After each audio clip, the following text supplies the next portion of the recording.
İyi yo'lini to's, yo'lini to's. Yaxshi qiz, tanishaylik. Ye. Ha, ye. Voy, qochinglar yo'limda.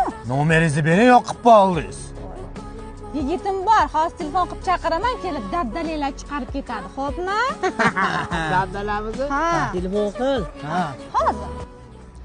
Allo, bo'yni qattig'im, qayerdasiz? Tezroq oldimga keling, men ikkita so'takchalar jahlimni chiqaryapti. Ha, kelib sochib tashlang. Bo'pti.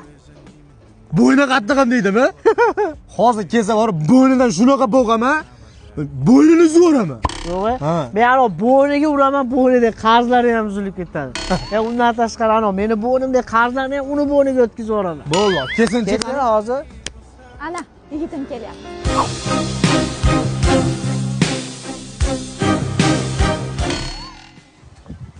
Shularni gap bo'pti.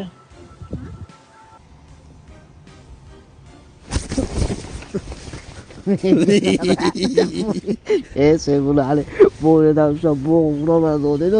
Bo'yni yo'q ekan buni. Menda bitta reja bor. Qanaqa? Aka, biz o'zi kelsangiz bo'yningizdan bo'g'ib bo'yningizga uramiz deb plan qilib qo'ydik hozir. Qarasa bo'yningizdan yo'q ekan. Ha, o'shanga bu razborni boshqa kunga reja qilaylikmi? Sal biz boshqa joylarimizga urgani plan qilib olamiz. Undan ko'ra nimadir planing bormi? Menda bitta plan bor endi. Gvazdiyorda bu uradigan. Temir gvazdiyorman, u temir joyni narsa qilib bersan. Yo'q, bunday qilib bo'ynini ko'tarib turaman. Sen urib olasan, yana tushirib qo'yaveraman. Kakilar ana qizargan joylari ko'rinmaydi. Ha, o'zingda nima reja? Endi ana urushayotganda chanqaymiz u. Ha. Aslida akani ko'yniga kelmasa mo'rtchami deydilar. Ha, zo'r fikr. O'zingizda nima plan aka? Bilmasam, rasa bo'ynimga osilishtirgan ekan. Bo'yningiz yo'q, qanday osilamiz?